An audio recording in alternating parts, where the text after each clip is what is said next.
Jason గారు ఒక్క నిమిషం వస్తాను మీ దగ్గరికి. అంటే బీజేపీ విషయంలో ఆయన చేసిన కామెంట్, ఫస్ట్ తెలుగువారి ఆత్మగౌరవం గురించి కాంగ్రెస్ పార్టీ అంత తక్కువ మాట్లాడితే అంత మంచిది. ఎందుకంటే అంజయ్య గారి దగ్గర నుంచి ముఖ్యమంత్రిగా ఉన్నటువంటి అంజయ్య గారిని ఏ విధంగా అవమానపరిచారు, పివి నరసింహారావు గారు మరణానంతరం వారు చూపించినటువంటి కరుణ దయ మనందరికీ తెలుసు. సోనియా గాంధీ గారు ఎన్టీ రామారావు గారిని రామ్లాల్ ఎపిసోడ్లో ఏ విధంగా కాంగ్రెస్ పార్టీ వంచిందో మనకి తెలుసు.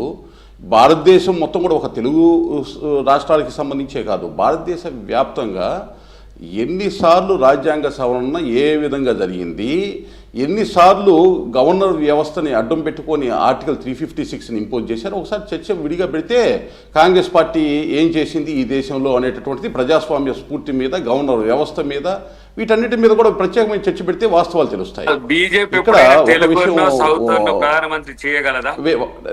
బ్రదర్ మీరు మాట్లాడినప్పుడు నేను మాట్లాడలేదు. భారత జాతీయ వినండి ఏమండి ఒక్క విషయం, ఇది భారతీయ జనతా పార్టీ జాతీయ భావాలతో ఉన్నటువంటి పార్టీ, ప్రతి ప్రాంతాన్ని గౌరవిస్తూ జాతీయ తత్వాన్ని గౌరవించేటటువంటి పార్టీ. మీరు అనుకుంటున్నారు ఏదైతే బ్రిటిష్ వాడు ఏదైతే డివైడ్ అండ్ రూల్ చేశాడో అదే రకమైనటువంటి పరిస్థితి కాంగ్రెస్ పార్టీది. 75 సంవత్సరాల స్వతంత్ర భారతంలో అత్యధిక సంవత్సరాలు అధికారాన్ని వెలగబెట్టినప్పుడు ఎవరిచ్చారో అన్ని ఉదాహరణలు, ఎమర్జెన్సీతో సహా ప్రతి ఒక్కటి కూడా ప్రజాస్వామ్యాన్ని తూట్లు పొడిచినటువంటి ఉదాహరణలు. కోకొలలో ఆంధ్రప్రదేశ్కి సంబంధించి తెలుగువారిని ఏ విధంగా వంచారనేటువంటి కోకొలలో, రాష్ట్ర విభజనే ఏ విధంగా జరిగింది, ఎలా జరిగింది, ఎందుకు జరిగింది, ఎప్పుడు చేశారు, ఏ సందర్భంలో చేశారు అనేది కూడా పెద్ద చర్చ. అది వాళ్ళ విడిపోయి అన్నదమ్ముల్లాగా మనం ఉన్నాము, కానీ దాన్ని చేసినటువంటి విధానము, జరిగినటువంటి విధానము కూడా పెద్ద చర్చే. అయితే ఒక విషయాన్ని నేను చెప్పదలిచాను.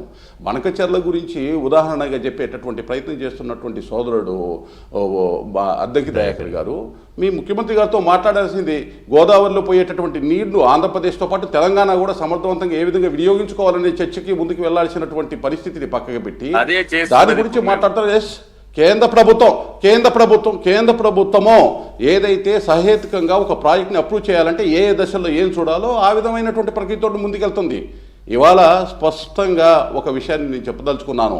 ఇవాళ ఎన్డీఏ అభ్యర్థిగా ఎవరైతే చంద్రపురం పొన్నుస్వామి రాధాకృష్ణన్ గారిని ఎన్డీఏ భాగస్వామ్య పక్షాలన్నింటినీ కలుపుకొని అందరం కలిసి ఏకగ్రీవంగా ఆయన ఎంపిక చేసుకోవడం జరిగింది. ఇవాళ స్పష్టంగా ఆయన గెలుపు లాంఛనప్రాయం మాత్రమే.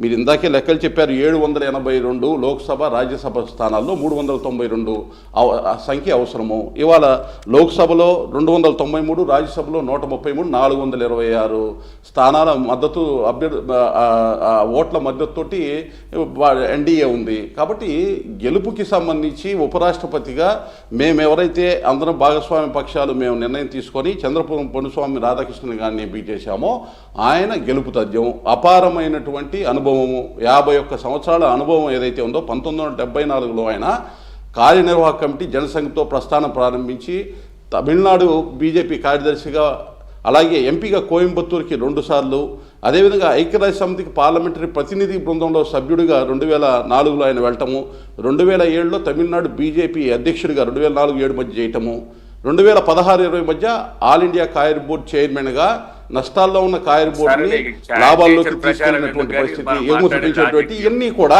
సో కరెక్ట్ అంటే కాదు, ఇద్దరికి ఒక నిమిషం సార్, చెప్పాలి కదా. మీరు మాట్లాడితే సుప్రీంకోర్టు ప్రధాన న్యాయమూర్తిని ఇద్దరికి సుదర్శన్ రెడ్డి గారి క్యాండిడేచర్ చూసినా, రాధాకృష్ణ గారి క్యాండిడేచర్ చూసినా, రాజకీయ ప్రయోజనం వచ్చినప్పుడేమో మీరు తమిళనాడుకి ఇస్తారు, మేము ఏది సామాజిక ప్రయోజనం వచ్చినప్పుడు తెలంగాణ ప్రభుత్వం సపోర్ట్ చేయాలి. కాదు ఇందులో కాదు, మళ్ళీ కాదు, ఒక నిమిషం కాదు క్యాండిడేట్స్ గురించి మాట్లాడుకుంటే సుదర్శన్ రెడ్డి గారైనా రాధాకృష్ణ గారైనా ఎవరికి తక్కువ అనేం కాదు. రాజకీయ ప్రయోజనం వచ్చినప్పుడు మాత్రం మీరు తమిళనాడు అంటే తట్టుకోలేకపోతున్నారు. సామాజిక ప్రయోజనం వచ్చినప్పుడు తెలంగాణ త్యాగం చేయాలి. చేశారు అనుభవం ఏంటని చెబుతుంటే తట్టుకోలేని పరిస్థితి. తట్టుకోలేక కాదు, రాజకీయ ప్రయోజనం జార్ఖండ్ గవర్నర్ గా జీరో కరప్షన్ ఇవాళ ఉపరాష్ట్రపతి అభ్యర్థిగా అది పక్కన పెట్టాలి. తీసుకున్నటువంటి zero corruption, Sudarshan zero Reddy గారు కేసు, అంతకంటే ఇటువంటి ఎక్కువ వ్యక్తిని సుదర్శన్ రెడ్డి తీసుకొని గారి మేము ముందుకు వస్తే గురించి తెలియదేమో ఈ విధంగా ఇప్పుడు ఇవాళ స్పష్టంగా మహారాష్ట్ర గవర్నర్గా కానీ గతంలో తెలంగాణకు చేసిన, పుదుచ్చేరికి చేసిన, జార్ఖండ్ చేసిన ఎక్కడ ఒక ఆరోపణ లేనటువంటి వ్యక్తి, అటువంటి వ్యక్తి అనుభవపూర్వకంగా ఒక మంచి అభ్యర్థిని తీసుకొచ్చాం. భాగస్వామ్య పక్షాలన్నీ కూడా మద్దతు ఇస్తున్నాయి.